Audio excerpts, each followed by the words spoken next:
45절은 합독하겠습니다. 예루살렘으로 올라가는 길에 예수께서 그들 앞에 서서 가시는데 그들이 놀라고 따르는 자들은 두려워하더라. 이에 다시 12 제자를 데리시고 자기가 당할 일을 말씀하여 이르시되, 보라, 우리가 예루살렘에 올라가노니 인자가 대제사장들과 서기관들에게 넘겨짐에 그들이 죽이기로 결의하고 이방인들에게 넘겨주겠고, 그들은 능욕하며 침뱉으며 채찍질하고 죽일 것이나 그는 3일 만에 살아나리라 하시니라. 세베대의 아들 야고보와 요한이 주께 나와 여짜오되, 선생님이여, 무엇이든지 우리가 구하는 바를 우리에게 하여 주시기를 원하옵나이다. 이르시되 너희에게 무엇을 하여 주기를 원하느냐? 여짜오되, 주의 영광 중에서 우리를 하나는 우편에 하나는 좌편에 앉게 하여 주옵소서. 예수께서 이르시되 너희는 너희가 구하는 것을 알지 못하는도다. 내가 마시는 잔을 너희가 마실 수 있으며 내가 받는 세례를 너희가 받을 수 있느냐? 그들이 말하되 할 수 있나이다. 예수께서 이르시되 너희는 내가 마시는 잔을 마시며 내가 받는 세례를 받으려니와. 내 좌우편에 앉는 것은 내가 줄 것이 아니라 누구를 위하여 준비되었든지 그들이 얻을 것이니라. 10 제자가 듣고 야고보와 요한에 대하여 화를 내거늘, 예수께서 불러다가 이르시되 이방인의 집권자들이 그들을 임의로 주관하고 그 고관들이 그들에게 권세를 부리는 줄을 너희가 알거니와. 너희 중에는 그렇지 않을지니 너희 중에 누구든지 크고자 하는 자는 너희를 섬기는 자가 되고, 너희 중에 누구든지 으뜸이 되고자 하는 자는 모든 사람의 종이 되어야 하리라. 인자가 온 것은 섬김을 받으려 함이 아니라 도리어 섬기려 하고 자기 목숨을 많은 사람의 대속물로 주려 함이니라. 아멘, 아멘. 내 이름으로 일컫는 내 백성이 그들의 악한 길에서 떠나 스스로 낮추고 기도하여 내 얼굴을 찾으면 내가 하늘에서 듣고 그들의 죄를 사하며 그들의 땅을 고칠지라. 아멘. 하나님께서 우리에게 주신 약속의 말씀인 줄 믿습니다. 특별히 2024년 야베스 주제 말씀이기도 합니다. 여러분, 이 말씀을 기억하시고 붙드시고 기도하시는 이 기간이 되시기를 예수님의 이름으로 축복합니다. 주님은 분명하게 약속하셨습니다. 내 이름으로 일컫는 내 백성, 내가 사랑하는 나의 성도들이 내 이름을 구하고 내 얼굴을 구하고 찾으면 내가 하늘에서 듣고 우리의 죄를 사하고 우리를 고쳐주시겠다 말씀하셨습니다. 여러분이 야베스 기도회에 목숨을 걸고 기도하게 되시는 청년들이 되시길 원합니다. 지금은 그냥 대충대충 기도해서 그냥저냥 기도해서 되는 때가 아닙니다. 그것은 세상 한복판에 살아가는 여러분이 더 잘 알 것이라고 생각합니다. 하나님이 기뻐하시지 않는 악법들이 제정되고 악하고 음란한 문화가 가득하고 이 마지막 때를 준비하지 못하도록 우리의 시선과 신경과 우리의 마음과 생각을 빼앗는 일들이 우리 주변에 얼마나 많은지 여러분, 제가 다 일일이 설명하지 않아도 그 세상 한 중심에서 살아가고 있는 여러분이 더 잘 알 것이라고 생각합니다. 특별히 이 10월은 영적으로 너무나도 중요한 달입니다. 16일 돌아오는 수요일 교육감 선거가 있죠. 여러분, 교육부의 소통령이라 할 수 있는 80조가 넘는 예산을 주관하고 모든 교육기관의 인선을 담당할 수 있는, 그 결정할 수 있는 교육감 선거 정말 중요합니다. 여러분, 10월 27일 뿐만 아니라 이 10월 16일 돌아오는 수요일 여러분, 이 교육감 선거에도 적극적으로 기도하시고 행동하시고 참여하셔서 여러분이 하나님의 방법, 하나님의 거룩한 방파제의 역할을 감당하게 되시기를 원합니다. 우리나라가 진짜 이런 영적인 어두움과 어려움, 이런 파도를 지금 눈앞에 두고 있습니다. 우리가 우리 개인의 삶에만 몰두하고 있을 때도 악한 세력들은 끊임없이 공격하며 우리와 우리의 다음 세대를 지금 위협하고 있습니다. 정말 중요한 10월 한 달이 될 것입니다. 치열하게 전투할 수 있도록 지금부터 예언하십시오. 여러분, 연약한 손과 무릎을 펴서 일으켜서 약한 소리보다 내가 진짜 생명을 다해 주님 앞에 기도하겠노라. 이 나라가 거룩한 대한민국이 되는데 내가 거룩한 방파제의 역할을 감당하겠다는 마음으로 여러분 작정하시게 되기를 예수님의 이름으로 축복합니다. 하나님께서 소돔과 고모라를 구약에 심판하실 때 아브라함이 하나님의 천사를 붙들고 계속해서 요청했던 게 뭡니까? 그 땅에 의인이 소수라도 있다면, 의인이 진짜 그 땅에 있다면, 기도하는 사람이 있다면 하나님 심판하지 말아주십시오 했는데, 하나님이 양보했는데도 그 땅을 심판하실 수밖에 없었던 이유가 무엇입니까? 하나님의 마음으로 하나님께 간절히 기도하고 그 땅을 위해서 중보하는 기도자가 없었기 때문입니다. 믿음으로 간구하는 자들이 없었기 때문이에요. 반대로 생각해 보면 여러분, 기도하는 사람이 있는 나라는, 기도하는 사람이 있는 공동체는 망하지 않는다는 거예요. 하나님이 그 기도하는 사람, 하나님 앞에 하나님의 마음을 붙들고 간절히 기도하는 사람을 보고서라도 하나님의 심판을 거두는 일들이 있을 수 있다는 것입니다. 여러분, 이 일에 우리가 다 주역이 되어야 될 줄 믿습니다. 누군가 기도해 주겠지? 아닙니다. 내가 기도해야 됩니다. 우리가 기도해야 됩니다. 여러분, 이 일에 나는 아닐 거야 라는 아니란 생각은 버리시고 기도에 목숨을 걸고 사력을 다해 기도할 수 있는 저와 여러분이 되었으면 좋겠습니다. 여러분, 한 주 잘 보내셨습니까? 사랑하는 청년 여러분, 지금 어떤 길을 가고 계십니까? 우리 모두는 길 위에 있습니다. 인생이라는 인생길 말입니다. 길이란 말에는 목적지가 전제되어 있습니다. 별 다른 설명 없어도 우리가 길이라 하면 어딘가 분명히 닿게 될 목적지를 생각하게 됩니다. 길로서만 존재하는 길은 없다라는 것이죠. 반드시 길이란 목적지나 종착지를 전제하는 것입니다. 그러다 보니 우리가 길 위에 있다라는 것은 우리의 인생 또한, 이 인생길 또한 목적지와 종착지가 있다라는 것을 의미하죠. 여러분, 그러면 지금 왜 여러분이 들어선 그 길을 가고 있습니까? 흑백 요리사 대전이 끝났습니다. 보신 분들 계십니까? 이번 주에 드디어 엔딩을 했는데요. 스포의 위험이 있어서 제가 누가 우승했는지는 말씀드리지 않겠습니다. 그러나 마지막 화를 보면서 맨 뒤쪽에 크레딧처럼 이제 참가자들 한 명 한 명이 인터뷰하는 모습들을 이제 듣게 되었는데 일부 참가자들이 공통적으로 하는 그 멘트가 저에게 탁 들어왔습니다. 무슨 말이냐면 왜 이 길을 가고 있는지를 몰랐는데 왜 이 길을 가고 있는지 몰랐는데 이 일을 계기로 이번 대회에 참가하면서 내가 왜 이 길을 가고 있는지를 깨닫게 되었다. 다시 생각하게 되었다. 이런 생각을 했다는 거죠. 그러니까 요리를 하고 있는데, 내가 요리사로 살고 있는데 왜 내가 요리를 시작했는지, 왜 요리를 하고 있는지 아무 생각 없이 맹목적으로 그냥 살고 있었는데 이번 대회를 통해서 나의 삶의 의미를 발견하게 되었다. 이런 내용의 인터뷰였습니다. 사랑하는 여러분, 여러분은 어떻습니까? 여러분은 맹목적으로 흘러가는 인생입니까? 아니면 삶의 의미를 찾고 내가 어디서부터 와서 어디로 가는지를 분명하게 알고 종착지를 준비하는 인생을 살고 있습니까? 우리는 분명 길 위에 있습니다. 이 길은 여러분이 의사와 상관없이 가야 되는 길입니다. 가고 싶지 않아도 가게 만드는 길입니다. 왜 그러냐? 시간이라는 녀석이 우리를 이 종착지로, 이 길 위에 종착지로 이끌어가고 있기 때문입니다. 모든 인생길의 목적지는 놀랍게도 같습니다. 어디일까요? 경유지는 다 다를지 몰라도 모든 인생의 종착지는 한 곳입니다. 죽음이라는 문을 통과해서 주님 앞에 서게 되는 곳. 주님 앞이 모든 인생이 닿는 종착지, 목적지라는 것입니다.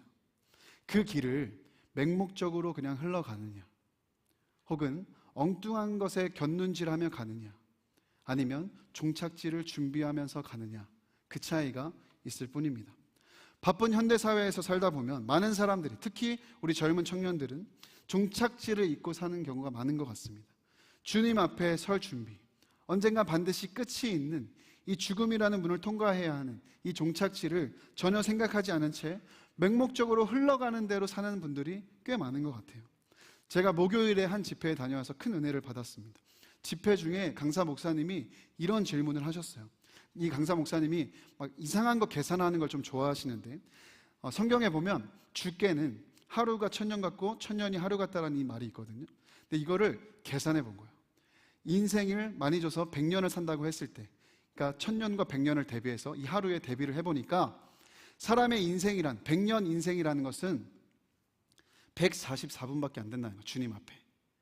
그러면 2시간 조금 넘는 시간을 사람이 살아간다는 거죠. 그럼 이렇게 질문을 하시더라고요. 질문을 바꿔서. 그럼 지금 여러분에게 2시간이 남았다면, 여러분의 인생에 2시간이 남았다면 어떻게 사시겠습니까? 여러분이 종착지에 닿는 순간이 2시간밖에 남지 않았다면 여러분은 지금 무엇을 하시겠습니까? 질문을 하시는 거예요. 재밌는 것은 이렇게 여러 사람들에게 질문할 때마다 그 사람들의 답변 속에 공통적인 특징을 발견했다는 것이죠. 무엇입니까? 지금 그토록 열심히 일구고 얻기 위해 힘쓰고 뭔가 해보려고 했던 모든 시도들은 이 2시간이란 시간 안에 들어오지 못한다라는 거예요. 진짜 이 2시간 안에 들어오는 것은 무엇이냐? 여러분도 한번 생각해 보십시오. 2시간 남았다면, 내 인생 2시간 남았다면 뭐 할까? 2시간 동안 바짝 돈을 더 벌까?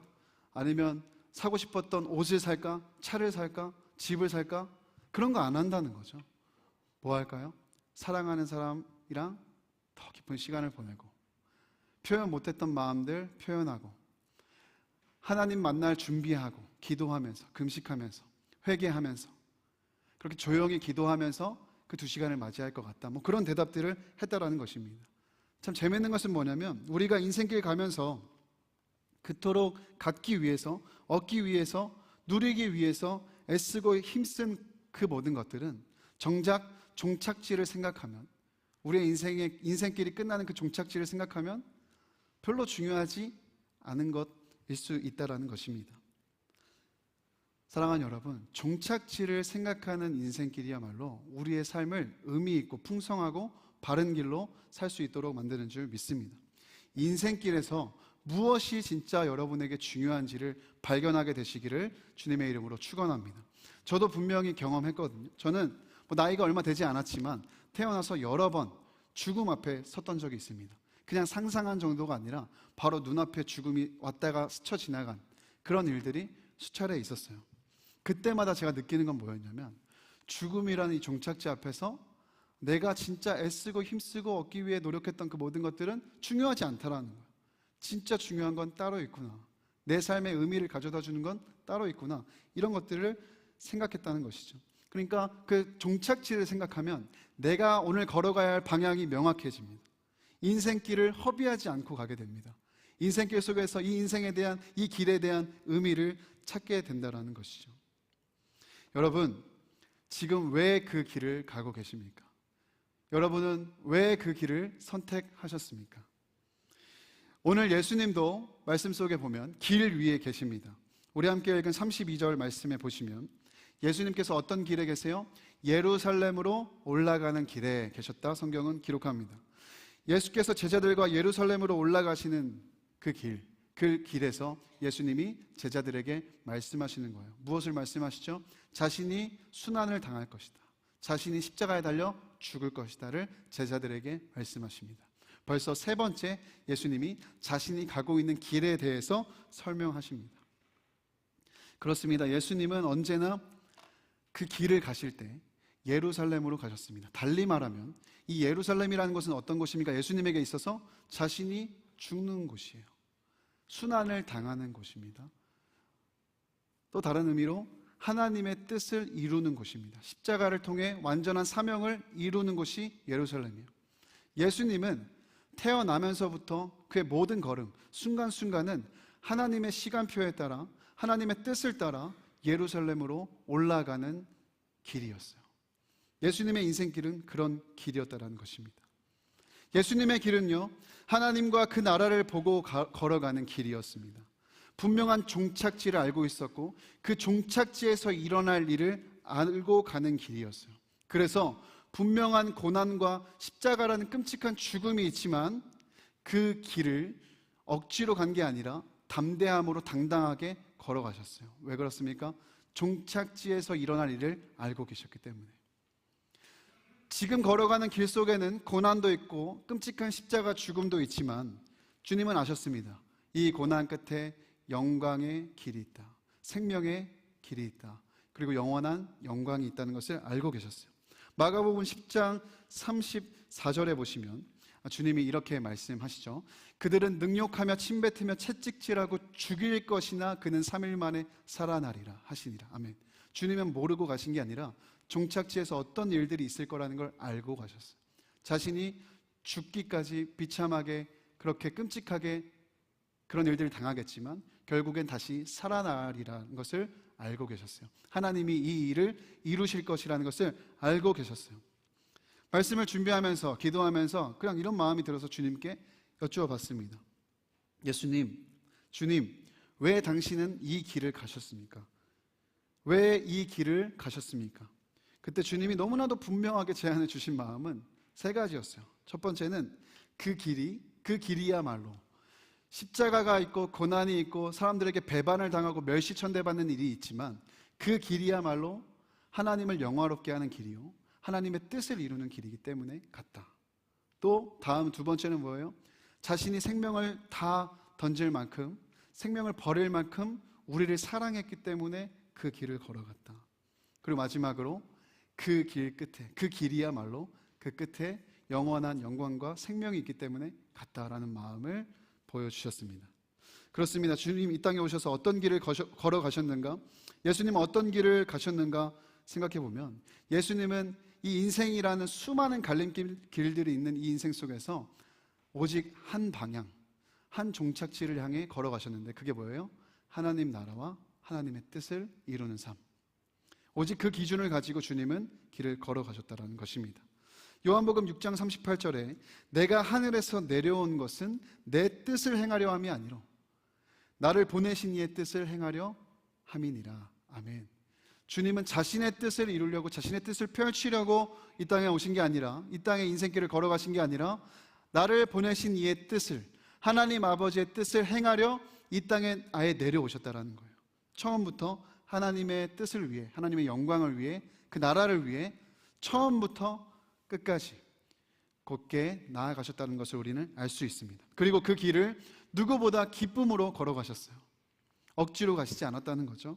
요한복음 4장 34절에 예수께서 이르시되 나의 양식은 나를 보내신 이의 뜻을 행하며 그의 일을 온전히 이루는 것이니라. 주님께는 밥 안 먹어도 하나님의 일을 감당하는 것만으로도 기쁨이 있을 정도로, 만족이 있을 정도로, 배가 부를 정도로 이 길을 억지로 간 게 아니라 기쁨으로 가셨다라는 것을 말씀하는 거예요. 예수님이 순환을 당하시고 십자가 고난을 당하시니까, 그 걸음을 아시니까 억지로 끌려가시는 것 같아 보이지만 그렇지 않았다라는 거예요. 예수님은 당당하게, 담대하게, 기쁨으로 진정한 의미와 보람을 느끼면서 그 길을 걸어가셨다는 것입니다. 그러면 여러분, 오늘 이 예루살렘으로 올라가는 길에 예수님 혼자 계신 게 아니라 누가 또 같이 있었죠? 제자들이 같이 있었습니다. 제자들의 길은 어떠했는지 한번 볼까요? 우리 오늘 함께 읽은 말씀 10장 35절부터 37절의 말씀 한번 같이 읽어보겠습니다. 시작. 세베대의 아들 야고보와 요한이 주께 나와 여짜오되 선생님이여 무엇이든지 우리가 구하는 바를 우리에게 하여 주시기를 원하옵나이다. 이르시되 너희에게 무엇을 하여 주기를 원하느냐? 여짜오되 주의 영광 중에서 우리를 하나는 주의 우편에 하나는 좌편에 앉게 하여 주옵소서. 아멘. 제자들은요, 예수님과 길을 같이 갔습니다. 예루살렘으로 올라가고 있었습니다. 근데 제자들에게 있어서 예루살렘으로 올라가는 길은 기뻐하는 길이었어요. 기대하는 길이었어요. 부푼 꿈이 가득한 길이었어요. 왜? 이제야 때가 되었구나. 우리 메시아이신 예수님이 드디어 이 로마를 전복하고 예루살렘을 회복하고 이스라엘을 회복하고 이제 우리에게, 충성한 우리에게 어떤 고을을, 어떤 권력을, 어떤 명예를 주실 때가 이제야 왔구나. 드디어 이제 뭔가 해볼 때가 왔구나. 그런 기대와 그런 마음으로 제자들이 이 예루살렘 길을 올라갔다는 거예요. 같은 길에 있지만 전혀 다른 길을 가고 있었던 겁니다. 예수님은 예루살렘으로 가는 이 길이 십자가의 길이었는데, 제자들은 자신들의 기대와 자신들의 부귀영화를 위한 길로 지금 올라가고 있었다는 것을 우리는 살펴볼 수 있는 것입니다. 이 잠깐의 틈을 봐서 예수님께 노골적으로 이런 질문을 하는 이 두 명의 제자도 문제이지만, 사실 41절에 보시면 이 10명의 제자가 이 얘기를 듣고 화를 냈다고 지금 성경은 기록하는데, 무슨 말이에요? 두 사람뿐만 아니라 사실은 이 10명의 제자 또한 그 마음에, 솔직한 마음으로는 자신들도 예수님 곁에서 뭔가 떡고물을 받아먹고 싶고, 성공해보고 싶고, 명예를 얻고 싶고, 권력을 얻고 싶은 마음이 동일하게 있었다는 거죠. 한 사람도 예외 없이 모든 제자들이 그 마음이 있었다는 거예요. 다들 먹고 사는 일, 누가 출세하고 성공하고 명예롭고 높은 자리에 앉을 건가, 이런 데에만 관심을 갖고 있었어요. 누군가 지금 제자들에게, 여기 있는 제자들에게 당신은 지금 왜 예루살렘으로 올라가고 있습니까? 당신은 지금 왜 예수님과 함께 이 길을 가고 있습니까? 라고 질문한다면 그들의 속마음은 이렇게 대답할 거예요. 예수님 오른쪽에 앉으려고요. 예수님 왼쪽에 앉으려고요. 성공하려고요. 출세하려고요. 부를 많이 쌓아보려고요. 돈을 벌어보려고요. 명예를 얻으려고요. 소박하게 한 마을 정도 다스려 보려고요. 그런 마음들이 제자들 안에 있었다라는 거예요. 주님의 마음을 알아주는 제자가 한 명도 없는 거예요. 한 명도. 그러니까 같은 길을 가지만 이건 동행이 아니라 고행인 거예요. 주님의 마음이 얼마나 외로웠겠습니까? 그런데 사랑하는 여러분, 우리는 어떻습니까? 오늘 이 제자들의 모습이 우리의 모습은 아닙니까? 우리가 예수님을 믿고 예배하고 사랑한다 하면서, 내가 예수님이랑 동행하는 삶을 살고 싶다고 하면서 우리는 얼마나 주님의 마음을 헤아리고 주님의 뜻을 이루려는 삶을 살아가고 있습니까? 과연 우리는 하나님과 그 나라를 바라보며 주님의 말씀이라면 뭐든지 순종하고 새기고 그대로 살아내려고 힘쓰고 있습니까? 어쩌면 오늘 제자들처럼 우리 안에도 주님과 함께 걸어가는 길이지만 헛된 기대와 바람, 우리의 야망으로 얼룩진 그 길을 우리도 지금 가고 있지는 않습니까? 하나님과 하나님 나라의 일에는 전혀 관심 없고 어떻게든지 내가 이 땅에서 출세하고 성공하고 돈을 벌고 복을 받는 그것을 위해서 예수님을 따라가는 게 아니라 예수님을 이용하려는 마음이 우리 안에는 없냐는 거예요. 우리의 길은 예수님의 길입니까? 제자들의 길입니까? 돌아봐야 한다는 것이죠. 예수님이 길 위에서 제자들과 우리에게 질문하세요. 마가복음 9장 33절 말씀 함께 읽어볼까요? 시작. 제자들에게 물으시되 너희가 길에서 서로 토론한 것이 무엇이냐 하시되, 예수님께서 길에서 우리에게 물으시는 거예요. 너희가 길에서 서로 토론한 것이 무엇이냐. 이게 이 9장과 10장은 동일한 구조입니다. 예수님이 순환 예고하고 제자들과 길을 걷다가 길 이야기를 하고 있는데 예수님이 제자들에게 물으시는 거예요. 너희가 아까 그 길에서 뭘 이렇게 쑥덕쑥덕 하고 있던데, 뭘 심각하게 얘기하고 있던데 그게 무엇이냐 물어보시는 거예요. 근데 여기서 토론한 것, 이 토론이라는 이 단어 안에는 어떤 뜻도 있냐면 묵상하다, 계속 생각하다 이런 뜻도 있어요. 그러니까 이런 거죠. 너희가 그 길에서, 나와 같이 걸어온 그 길에서, 그 인생 길에서 너희가 그 길 위에서 생각하고 있는 것은 무엇이냐, 너희의 관심은 무엇이냐. 이걸 바꿔보면 우리에게도 마찬가지입니다. 주님이 물어보시는 거예요. 너희의 인생길에서 진짜 너희가 관심 있어 하는 것이 무엇이냐. 나랑 같이 걷고 있었는데, 나랑 같이 지금까지 걸어왔는데 거기서 너희가 바라봤던 것이 무엇이냐, 너희의 기대가 무엇이냐. 주님이 오늘도 우리에게 물어보시는 거예요. 사랑하는 여러분, 주님과 함께 걸어가는 이 길 속에서 우리가 구해야 하는 것은 우리의 먹을 것, 우리의 쓸 것, 우리가 그냥 잘 먹고 잘 살고 출세하고 성공하고 명예를 얻고 인기를 얻고 이것은 아무 의미가 없습니다. 종착지를 향해, 하나님 나라를 향해 나아가는, 주님과 함께 걸어가는 우리의 인생길에서 우리가 진짜 구해야 하는 것은 무엇입니까? 진짜 주님과 동행하는 거예요. 진짜 그 길 위에서 주님과 마음을 나누고 사랑을 나누고 같이 그 길을 걸어가는 것, 그것으로 족한 줄 믿습니다. 엉뚱한 것에만 신경을 쓰고 헛된 것을 구하는 제자들과 우리에게 주님이 다시 말씀하세요. 마가복음 10장 39절만 보겠습니다. 그들이 말하되 할 수 있나이다. 예수께서 이르시되 너희는 내가 마시는 잔을 마시며 내가 받는 세례를 받으려니와. 주님이 무엇을 말씀하십니까? 내가 마시는 잔을 같이 마시자. 내가 마시는 잔을 같이 마시자. 이거는 당시 배경으로 어떻게 이해할 수 있냐면, 잔을 같이 나누고 마신다는 것은, 잔을 같이 나누고 마신다는 것은 운명을 함께 하자는 얘기예요. 같은 운명에 속했다라는 그런 의미입니다. 그러니까 주님이 나와 같은 잔을 마시며 나랑 같은 잔을 마시자라는 것은 나랑 같이 함께 하자, 운명을 함께 하자. 이 길 위에서 더 이상 외롭게 주님 혼자 가시게 두지 말고 나랑 같이 함께 가자. 함께 가자. 그것을 말씀하시는 겁니다. 저는 원래 산을 좋아하지 않습니다. 네. 딱 그래 보이죠? 산 별로 안 좋아할 것 같죠?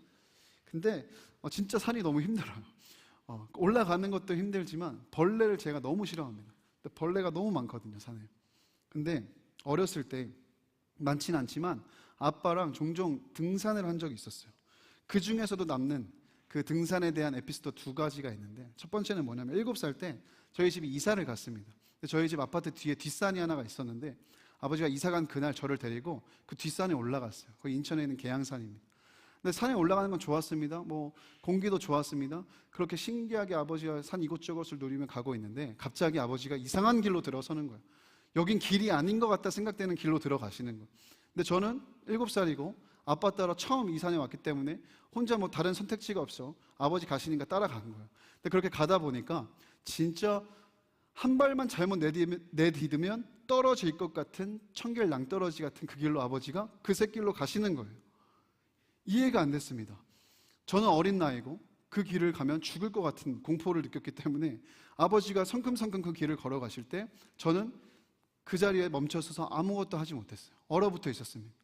아빠가 괜찮다고 빨리 오라 그래도 가지 못하고 있었어요. 근데 아버지가 저를 들쳐 안고 그 청결 낭떠러지 같은 새길을, 아슬아슬한 새길을 가시는 거예요. 아버지 품에 안겨서 내려다본 그 청결 낭떠러지의 광경은 정말 두렵고 힘든 고통스러운 기억이 돼버렸습니다. 그래서 별로 산을 좋아하지 않게 된 것 같아요. 한 번은 6학년 때입니다. 6학년 때 제 동생과, 제 동생이 4살 어린 여동생인데 제 동생과 함께 아버지가 갑자기 짐을 챙기라고 하시는 거예요. 그 짐을 챙겨서 도착한 곳이 어디냐? 북한산입니다. 여러분 북한산 아세요? 도봉구에 있는 북한산 말입니다. 근데 거기에 가면 백운대라는 곳이 있어요. 네, 북한산 정상입니다. 근데 이 백운대에 가면 돌산이에요. 그리고 로프를 잡고 성인들로 로프를 잡고 올라야 되는 그 바위들이 있는 곳이 백운대거든요. 근데 아버지가 6학년인 저와 2학년인 동생을 데리고 그 백운대를 올라가시는 거예요. 그것도 한겨울에. 길이 미끄러운 거예요. 그냥 평지를 가도 미끌미끌 거리는데 이제 거기를 올라가는 거죠. 근데 백운대쯤 가니까 이제 바위들이 나타나는데 어떻게 해야 될지 모르겠는 거예요. 근데 막 미끌리기도 하는데 그 길을 막 후들후들 거리면서 갔습니다. 아버지가 제가 무서워하니까 제 동생은 아버지가 한 손으로 안고 제 바지 뒤춤을 잡고 저를 밀면서 이렇게 백운대 정상까지 가서 거기서 찍은 사진이 아직도 저희 집에 있습니다. 네. 두려움 반, 기쁨 반, 어떤 그런 표정, 알 수 없는 표정으로 제가 V를 하고 찍은 사진이 거기 있는데 여러분 그때는 몰랐어요. 그 길을 갈 때, 아버지가 그 길을 갈 때에는 보지 못했습니다. 몰랐어요. 근데 이제 와서 성인이 되고 다 크고 나서 백운대도 가보고 옛날에 올랐던 그 뒷산도 가봤는데 사실은 그 뒷산, 제가 정말 죽을 것 같은 공포를 느꼈던 그 뒷산도 낭떠러지가 아니었어요. 그냥 웃으면서 지나갈 수 있는 거리였지만 어렸을 때 보니까 그게 커 보였던 거죠. 어쨌든 그런 곳이었고 백운대도 뭐 지금 성인 돼서 가면은 크게 어렵지 않게 오를 수 있는 산이라는 걸 알았어요. 그러면 아버지가 그때 왜 나를 그 길로 데려갔을까? 아빠가 왜 내가 가기 싫고 어렵고 두렵고 힘든데 나를 왜 그 길로 데려갔을까라는 것을 생각을 해봤는데 다른 이유가 없더라고요. 그냥 보여주고 싶었던 거예요. 우리 동네, 새로 이사 온 이 동네의 풍경이 어떤지, 얼마나 좋은 동네인지, 그리고 북한산 백운대 어디서 보셨는지 모르겠지만 너무나도 아름다운 절경을 저와 동생에게 보여주고 싶어서 그 순수한 마음에, 좋은 마음에 가셨던 거예요. 이 좋은 일에 아버지는 우리와 함께 하고 싶었던 거였구나. 아버지의 마음이 이해가 되었습니다. 요한복음 8장 29절에 나를 보내신 이가 나와 함께 하시도다. 나는 항상 그가 기뻐하시는 일을 행함으로 나를 혼자 두지 아니하셨느니라.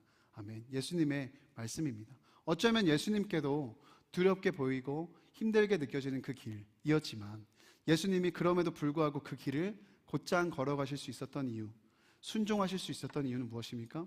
이 길에 하나님 아버지가 나랑 함께 한다는 것을 예수님은 아셨기 때문이죠. 마찬가지입니다. 뿐만 아니라 하나님 아버지는 우리의 인생길에 지금도 함께하고 계세요. 한 분도 예외가 없이 여러분 한 분 한 분의 인생길에 하나님이 함께하고 계십니다.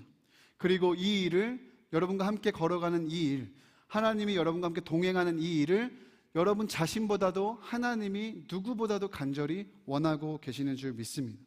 하나님이 우리에게 가장 바라시는 일이 무엇일까요? 예배를 화려하고 아주 대단하고 뜨겁게 드리는 것일까요?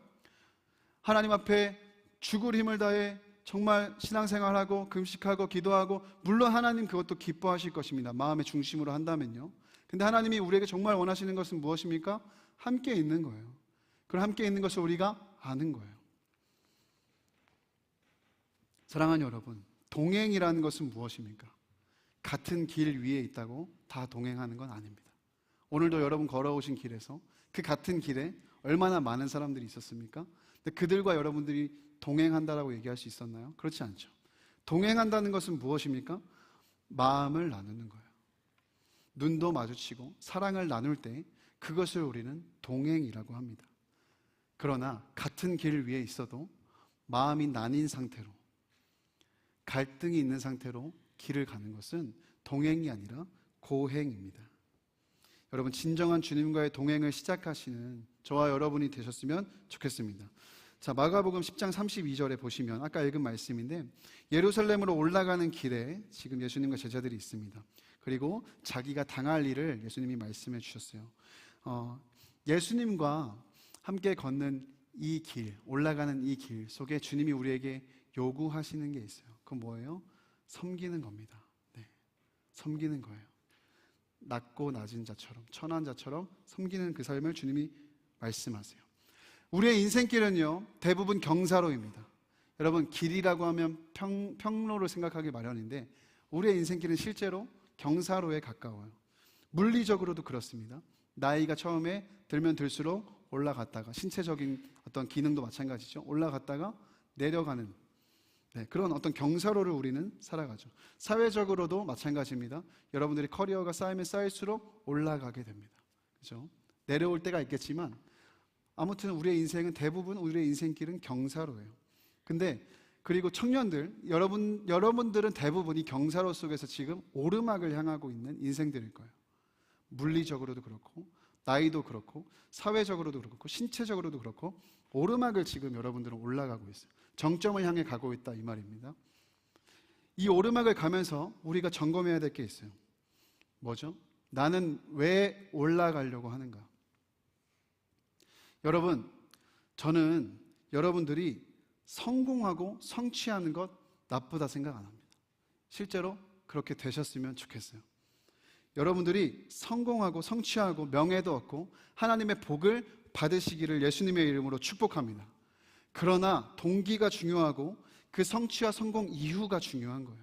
왜 올라가려고 하느냐, 왜 내가 성공하려고 하는가가 중요한 줄 믿습니다. 이번 주 수요일에 특별한 만남들이 있었습니다. 시간이 있었습니다. 이제 남수단 박경호 선교사님 선교위원회 차원에서 전략토회를 위해서 목포에서, 대전에서, 서울에서, 부산에서, 각지에서 이제 사람들이 모여서 남수단의 이제 박경호 선교사님을 어떻게 우리가 잘 지원할 것이냐, 이런 토의를 했습니다. 저도 선교위원회와 담임 목사님을 모시고 이제 저기 내려가서, 합천까지 내려가서 그 미팅을 가졌는데요. 거기 오신 분들 보면 대단한 분들입니다. 기업의 대표, 그리고 병원 원장, 병원 선교 대표, 기술자, 아주 탁월한 기술자, 그리고 어떤 공동체를 형성해서 살아가는 그 대표, 그리고 선교 경력으로도 정말 뼈가 굵으세요. 아프리카를 비롯한 세계 선교, 세계 열방을 품고 지금 그분들은 선교하는 분들이니까요.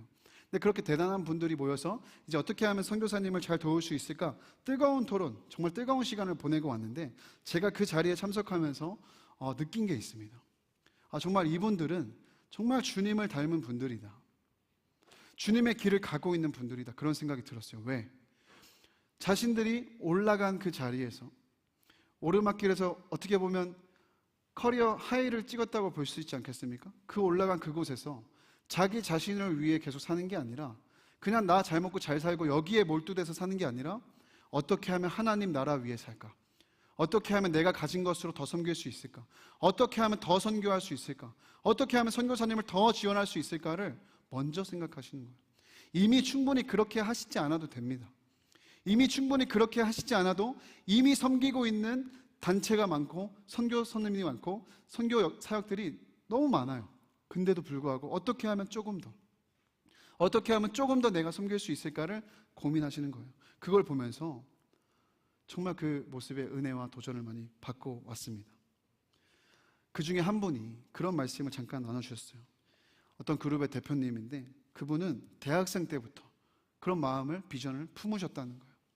하나님이 나에게 복을 주시고 나의 길을, 내가 올라갈 수 있도록 도와주시면 나는 전 세계 열방에 있는 선교사님들을 섬긴다. 하나님 나라 위에 이 기업을 운영한다. 그런 마음을 주셨다는 거 아닙니까? 하나님께서 복을 주시는 사람이 있다면 이런 사람이 아니고 누구에게 복을 주시겠습니까?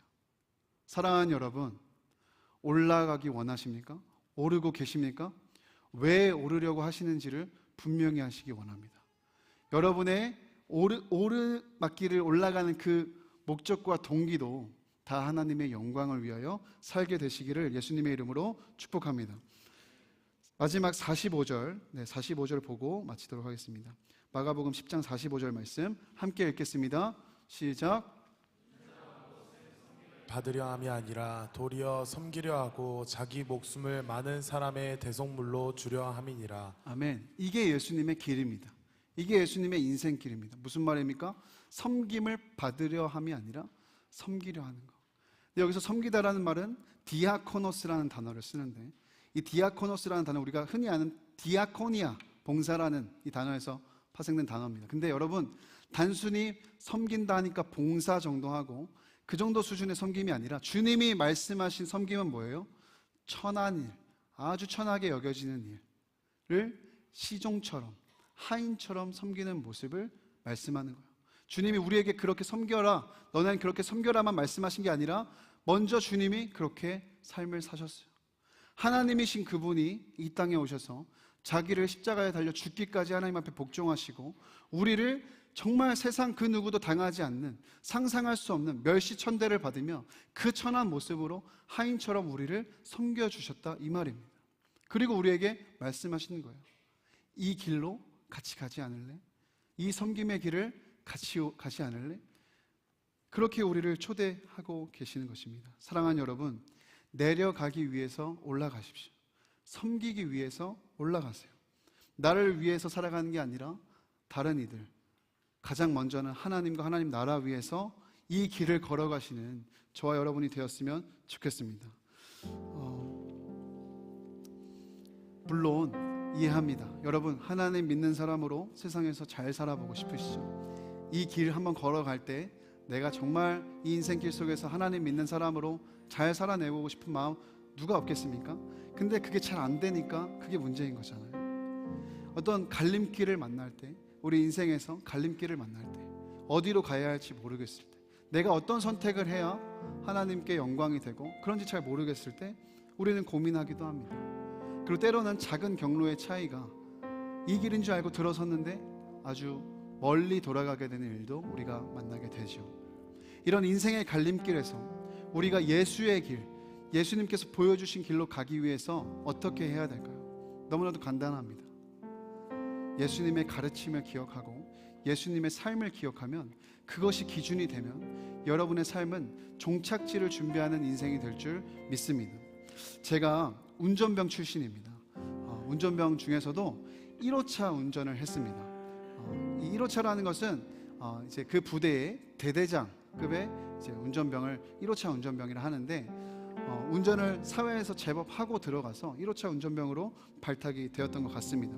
근데 제가 들어가서 운전을 하면서, 군대에서 운전을 하면서 정말 당황했던 적이 있습니다. 이 운전병 계시면 공감하실 텐데, 뭐가 당황스러웠느냐, 밖에서는 내비게이션 치면 갑니다. 핸드폰이나 뭐 내비게이션을 입력하면 길을 안내해 주죠. 그러면 그냥 그 길 따라가면 목적지가 나와요. 근데 군대에는 내비를 쓸 수가 없습니다. 지도 자체에 부대가 나오지 않아요, 보안상. 그렇기 때문에 지도를 뽑아가지고 지도에 사인펜을 칠하면서 내가 가야 할 경로를 봅니다. 외웁니다. 그리고 선임들이 와서 도와줘요. 처음 나갈 때, 야야야 잘 봐봐, 일로 가면, 이렇게 가다 보면 이쪽 오른쪽에 보면 주황색 간판이 있을 거야. 거기가 백숙집인데 그 백숙집이 나오면 그 백숙집을 끼고 우회전을 해. 그러면 쭉 가다 보면 삼거리가 나올 거야. 그 삼거리에서 좌회전을 해. 그렇게 산길로 들어가면 아주 작은 샛길, 비닐하우스 조그만한 게 나오고 산길이 있을 텐데 그걸로 들어가다 보면 부대가 나올 거야. 이렇게만 얘기를 해주는 거예요. 아니 이게 무슨 소린가, 내가 여기 사는 사람도 아니고 무슨 백숙집을 얘기를 하고 삼거리를 얘기하고 뭐 비닐하우스를 얘기하고 길을 어떻게 이렇게 설명을 하지? 근데 그렇게 생각을 하고 이제 그 대대장님을 모시고 출발을 하는 거죠. 그 얘기만 듣고요, 그냥 지도로만 보고요 가는 겁니다. 가면서 다시 꺼내보기도 어렵습니다. 그냥 내가 듣고 배운 대로 가야 돼요. 가다 보면, 근데 정말 신기한 건 뭔지 아십니까? 가다 보면 나온다는 거예요. 가다 보면 백숙집이 나옵니다. 아, 여기구나. 우회전을 합니다. 가다 보면 삼거리가 나옵니다. 아, 여기구나. 좌회전을 합니다. 가다 보면 작은 비닐하우스가 진짜 있는 겁니다. 저런 게 있겠어? 했는데 진짜 있는 거예요. 그럼 그 비닐하우스를 끼고 샛길로 가면 목적지에 가게 되는, 이런 일들이 운행할 때마다 있어요. 군대에서 운행할 때마다. 그러니까 제가 의지해야 되는 건 뭐예요? 지도 하나, 그리고 표시한 지도 하나, 선생님들이 가르쳐 준 거 하나. 정말 친절하게 대대장님은 알려주지도 않습니다. 타면서 말합니다. 알지? 가자. 그럼 저는 가야 돼요. 길 잘못 들면 큰일 납니다. 네, 큰일 나죠. 근데 이런 경험을 하면서 제가 오늘 말씀을 준비하면서 여러분 생각이 났는데, 참 우리의 인생길 가다가 참 어떻게 해야 되나, 아, 이 갈림길에서 내가 어떻게 해야 되나, 아, 내가 어디로 가야 하는가 라는 생각이 든다면 우리에게 기준 삼을 게 분명히 있어요. 하나님의 말씀, 하나님의 말씀이 우리의 기준입니다. 예수님의 가르침이 우리의 기준입니다.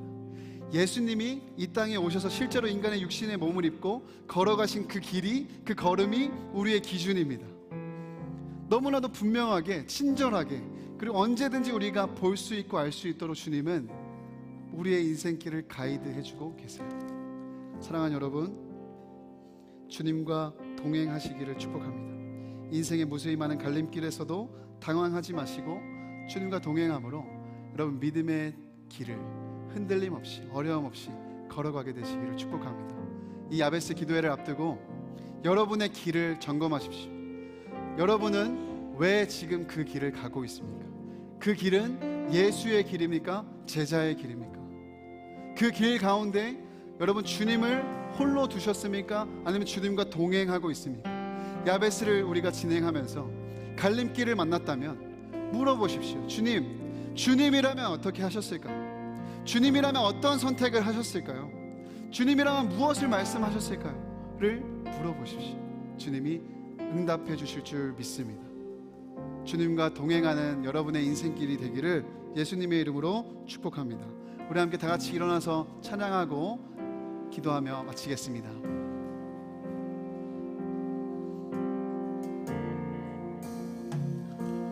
안개 속에서 주님을 보내 아무도 없을 것 같던 그곳에서 손 내미셔서 나를 붙드네 길을 거스러져 가던 그곳에서 안개 속에서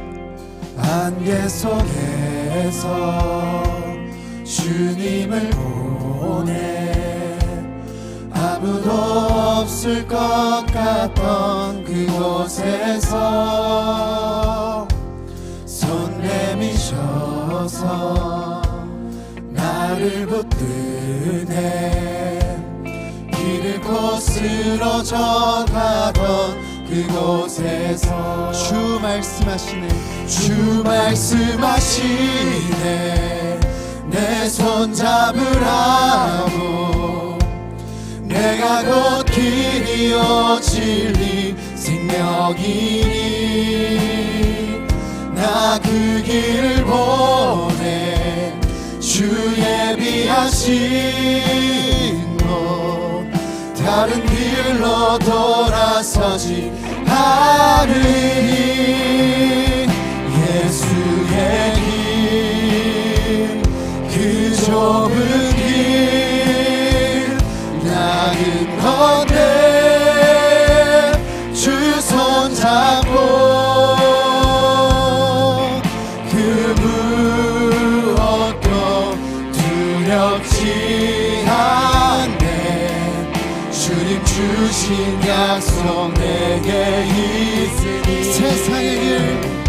세상의 길 그 험한 길 승리하네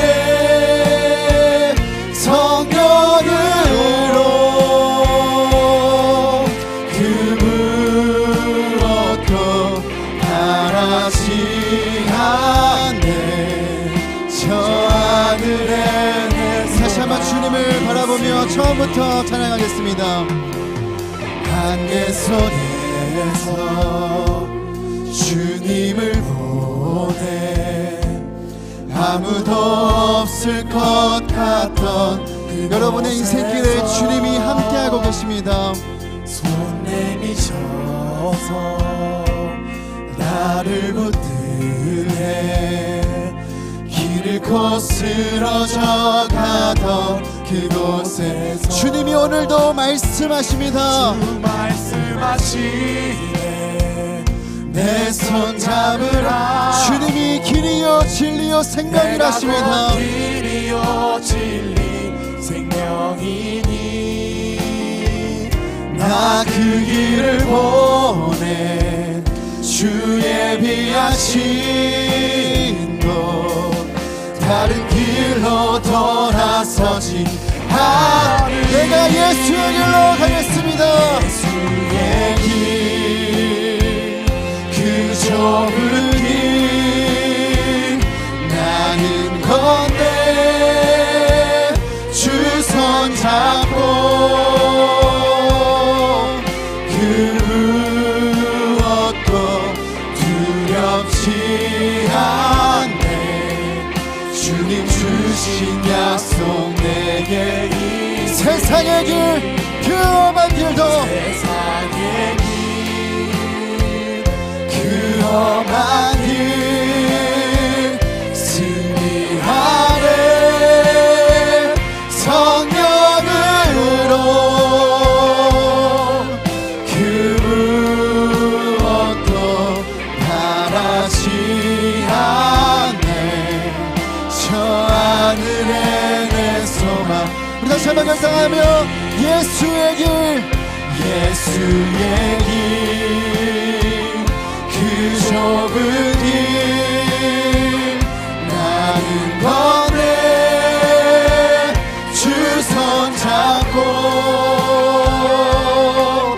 그 무엇도 두렵지 않네. 주님 주신 약속 내게 세상의 길 험한 길 세상의 길 그 길에서도 주님이 승리하게 하실 줄 믿습니다. 승리하네 성령으로 그 무엇도 바라지 않네. 저 하늘에는 우리 마지막으로 찬양할까요? 예수의 길 그 좁은 길 예수의 길 그 좁은 길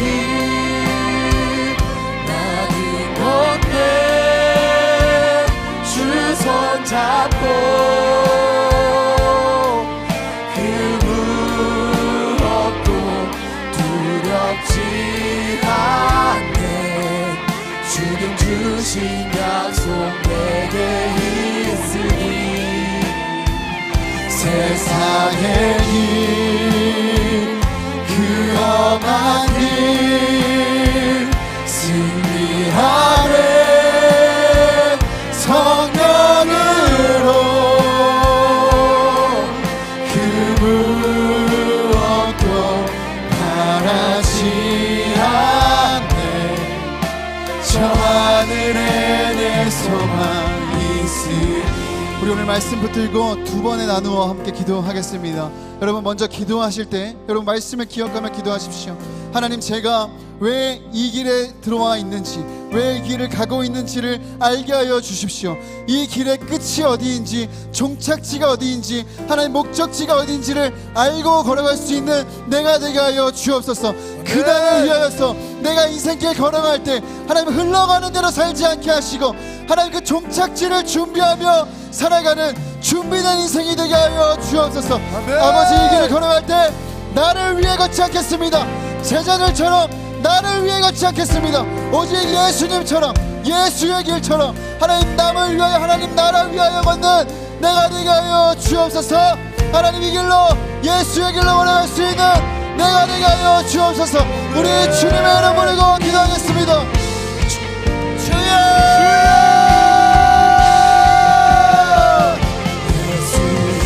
살아계신 아버지 하나님 아버지 우리가 인생이 걸어갈 때 아버지 나를 위해 나의 우리 영혼을 주 손잡고 나의 저녁과 쾌락을 위해 아버지 우리가 나를 위해 종착지를 알지 못하는 인생처럼 하나님 목적지를 알지 못하는 인생처럼 아버지 나를 위하여 나의 세상을 발견하게 하여 주옵시고 아버지 우리가 목적지를 아는 것입니다. 그러한 길 승리하네 아버지 인생길을 걸어갈 때한 걸음을 걸어도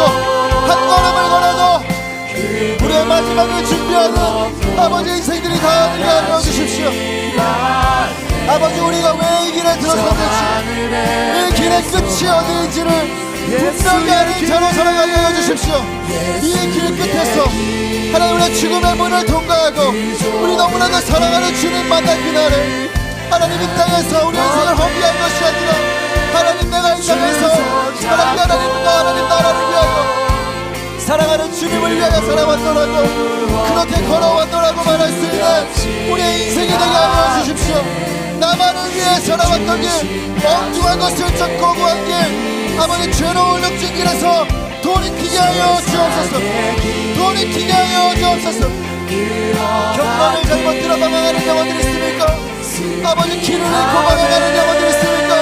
예수가 우리를 인하여 주시고 다시 한번 주님의 손을 잡고 동행할 수 있는 아버지 동행할 수 있는 우리의 인생이 되게 하여 주옵소서. 아버지 하나님과 올라가는 자가 되게 하시고 성령의 복을 구하는 자가 되게 하시고 사명을 동반한 축복을 받는 인생들이 다 되게 하여 주옵소서. 우리의 인생을 통하여서 아버지 예수 그리스도가 나타나고 신선하고 하나님의 나라가 이루어지는 wak들을 위해 우리의 인생을 사용하여 주옵소서. 주 손잡고 그 무엇도 두렵지 않네 주님 주신 약속. 우리 마지막으로 함께 기도하겠습니다. 사랑하는 여러분, 오늘 본문의 제자들의 길이 아닌 예수의 길로 걸어가는 저와 여러분이 되기를 원합니다. 하나님 나만을 위해 살아왔던 길, 엉뚱한 것을 쫓고 구했던 길, 죄로 얼룩진 나의 길에서 돌이키는 내가 되게 하여 주옵소서. 종착지를 모르는 것처럼 주님 만날 날을 모르는 자처럼 살지 않게 하여 주시고 우리의 인생의 길의 끝에서 죽음의 문을 통과하고 사랑하는 주님 만났을 때 하나님 내가 인생을 허비하지 않았습니다. 이 날을 기다리고 준비하며 여기까지 왔습니다라고 고백할 수 있는 우리 인생이 되게 하여 주옵소서. 아멘. 길을 잃어 방황하는 영혼들이 있다면 주님 손잡아 일으켜 주옵시고 아멘. 잘못된 경로로 들어간 자가 있다면 돌이켜 회개함으로 생명의 길, 바른 길, 의의 길, 하나님 나라를 향해 정진하는 믿음의 길로 걷게 하여 주옵소서. 아멘. 우리 주님의 이름 세 번 부르고 마지막으로 기도하겠습니다. 주여 주여 주여 오직 사랑을 다하신 하나님 간절히 기도합니다. 단련하신 후에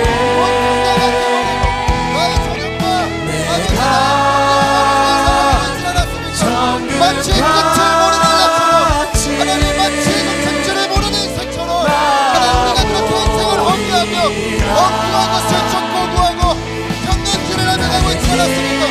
아버지 우리가 잘못된 경로로 들어서서 하나님 나라를 준비하지 못하고 있지 않았습니까?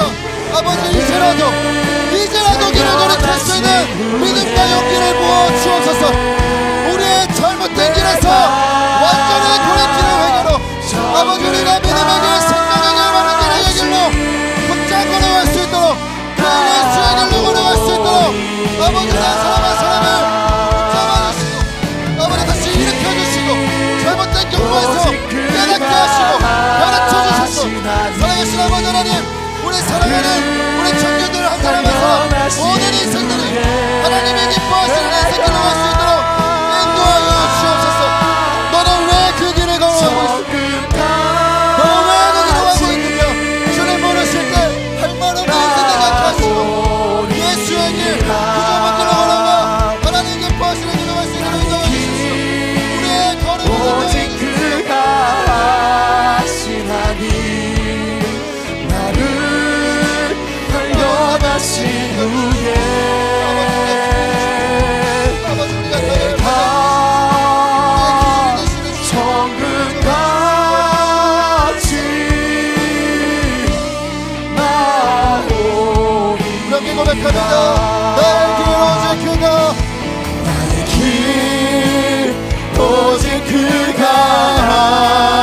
하나님 나를 단련하신 후에 내가 정금같이 나오리. 나의 길을 긁었습니다. 나의 길 오직 그가 주님이 우리의 길에 함께하고 계십니다. 나를 단련하신 후에 내가 정금같이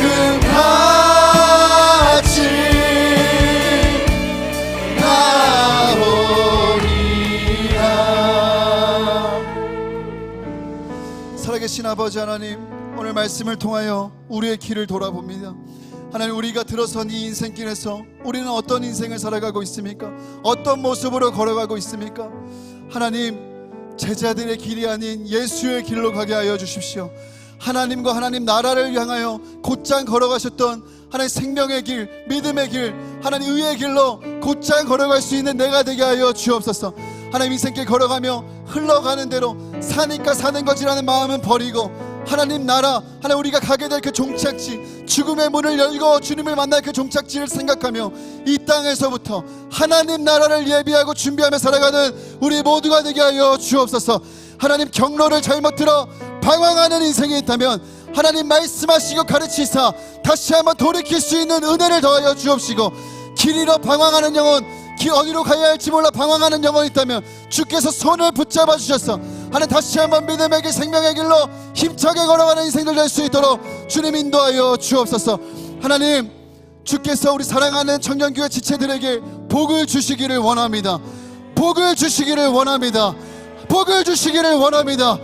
하나님, 우리 개인을 위한 복이 아닌 하나님의 나라가 이 복을 통하여 확장되는 일에 우리 청년들의 인생을 사용하여 주시기를 원합니다. 아버지, 사명을 동반한 축복을 내려주십시오. 사명을 동반한 축복을 내려주십시오. 우리 청년들 이 땅에 살아가며 나 자신을 위해 나의 잘 먹고 잘 삶과 부귀영화를 위해 살아가지 않게 하시고 우리가 가게 될 목적지를 향하여 곧장 나아가는 귀한 인생들이 다 되게 하여 주옵소서. 내려가기 위해 올라가게 하시고 섬기기 위해 살아갈 수 있는, 섬기기 위해 그 힘써 살아갈 수 있는 우리 귀한 청년들 다 되게 하여 주옵소서. 감사드리며 이 모든 말씀 우리 주 예수님의 이름으로 기도드렸습니다. 이제는 우리 주 예수 그리스도의 은혜와 아버지 하나님의 한량없는 사랑하심과 성령님의 내주, 감화, 감동, 교통하심이 오늘 인생길 걸어가며 주님과 함께 동행하고 의의 길, 믿음의 길, 생명의 길로 걸어가기를 결단하는 우리 귀한 시냇가 푸른 청년교회 지체들 머리 위에와 시냇가 푸른 나무 교회 위에와 한국교회 위에와 이 나라와 열방에 있는 모든 교회들 위에 이제로부터 영원까지 함께 하시기를 예수님의 이름으로 축원합니다. 아멘.